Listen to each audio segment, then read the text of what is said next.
While doing the subframe insert mod a few months back, I realized that the subframe of my Macan was in very bad condition. I found a lot of corrosion and some corrosion-induced perforations in a subframe structural component that concerned me. In this multi-part video, I show my experience replacing the subframe. This is the largest and most complex job I have done in any of my cars.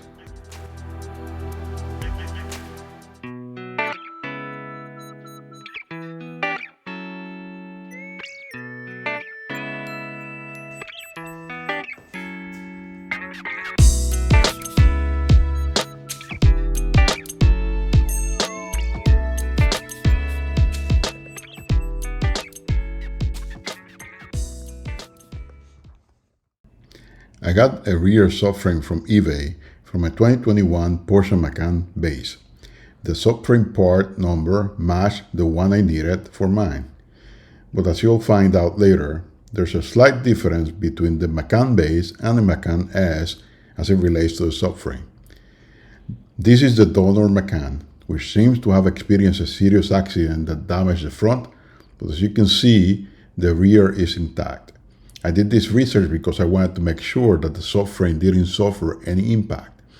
I truly hope that the owner of this Macan is okay, and if you're watching this video, know that the subframe of your Macan lives on in mine. The subframe was delivered well packed in a trailer truck.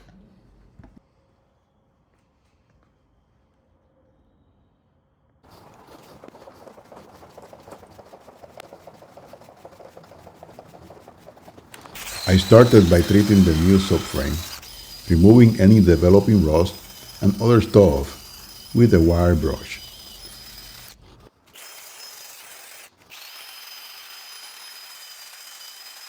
Cleaning debris and rinsing with water. I use Porsche 15 system to treat the subframe. Started with Porsche 15 metal prep.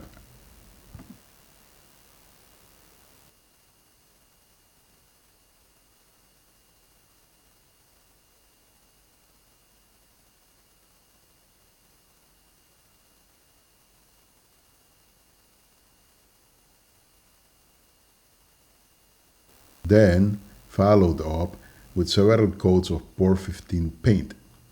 This paint is designed for undercarriage applications and leaves a thick, rubbery texture finish that will protect the metal surface of the subframe.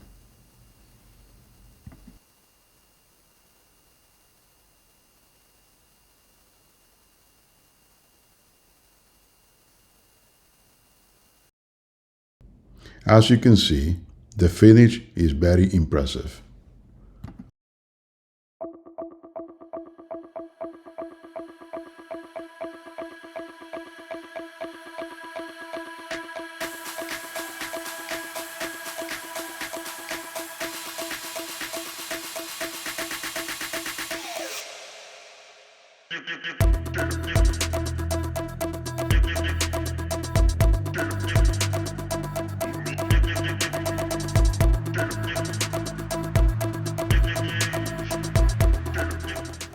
So today is subframe day.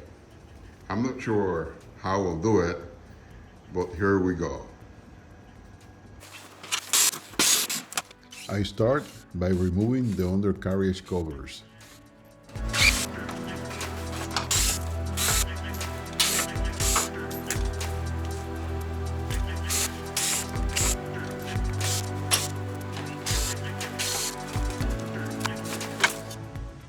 Since I'm going to be removing a lot of weight from the rear, I am securing the front just in case. I don't think this is going to tilt, but just in case. Safety first.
We're disconnecting all the wire looms on the brake and the speed sensor. I need to do the same with the level sensor.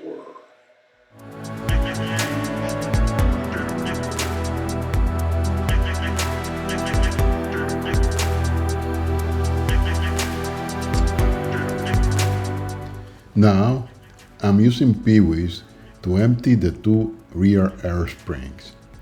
You can actually empty up to 2 air springs into the accumulator, which is good because I didn't have to bleed the whole system. Once I reinstall the air springs, I can fill them back from the accumulator rather than refilling the whole system again.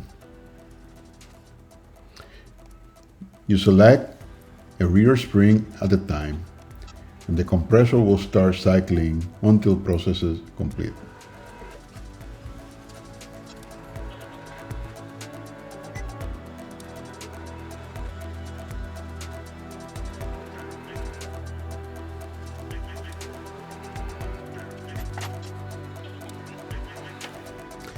Then remove the tubing from the air spring, and then remove the air spring.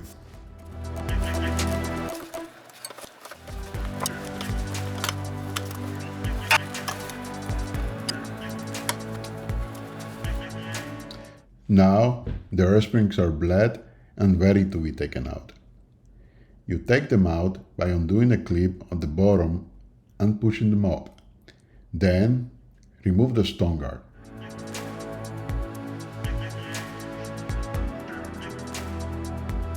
You remove the air springs by sliding them under the tie rod. Okay, this is not the correct way to take them out. Bad example. Remember, you take them out under the tie rod.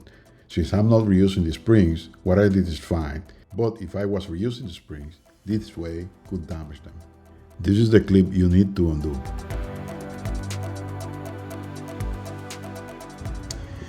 Alright, so I already disconnected these wire connectors. This one, you can see the whole wire loom. This one is the speed sensor here, right? This large one is for the e-brake, and the other one that's on the side goes to the wear sensor, right? Now I need to disconnect. The only wire that needs to be disconnected remains to be the level sensor all the way back there. All right, so I'm going to be doing that now.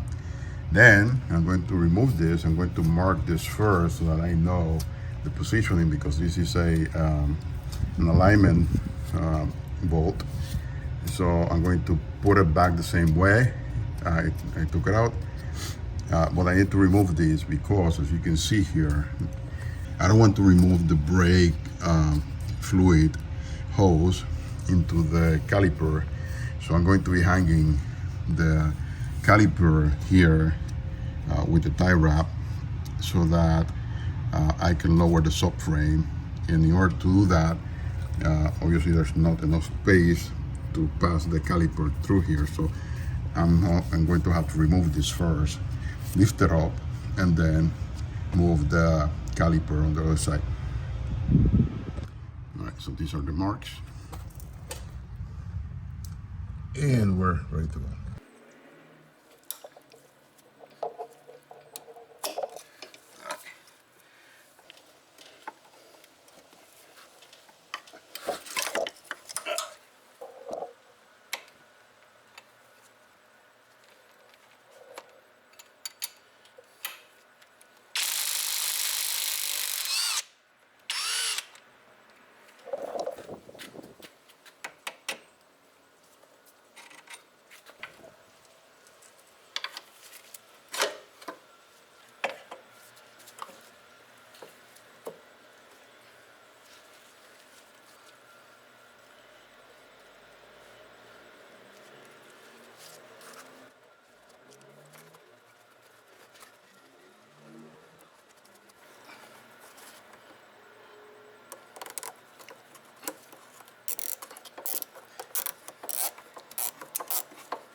Now I'm positioning the hydraulic table under the exhaust and will be proceeding to remove the exhaust.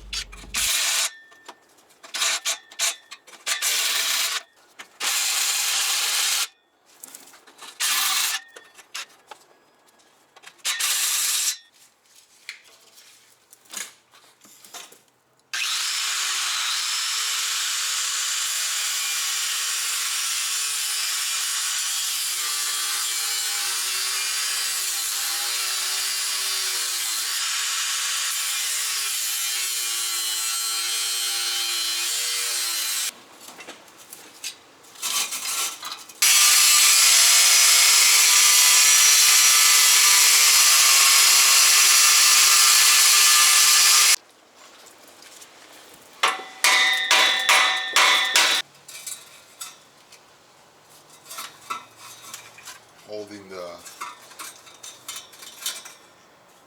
these with from the car shaft.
Now removing the drive shafts from the differential.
Setting up the hydraulic table to lower the subframe.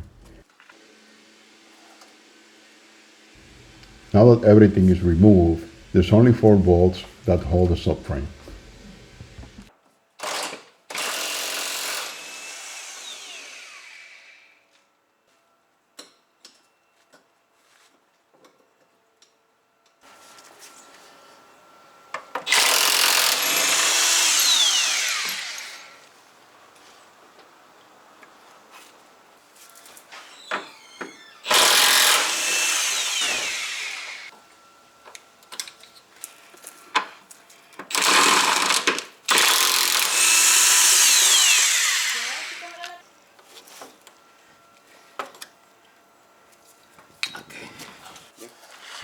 Now the subframe is ready to come down.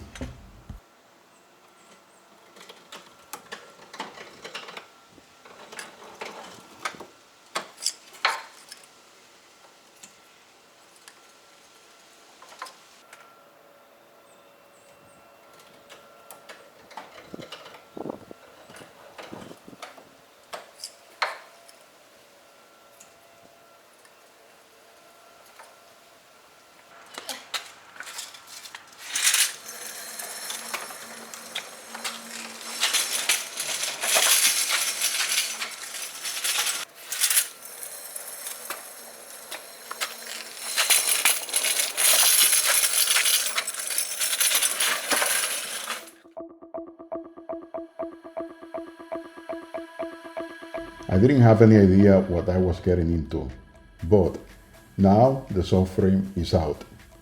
It wasn't as difficult as I thought. Perhaps all the prior jobs I did, like the brake replacement, the drive shaft replacement, working on air suspension, etc., prepared me for this. The subframe was really in bad shape. The 1,000-pound hydraulic table was a great investment for this job and made it possible for me to do this work alone.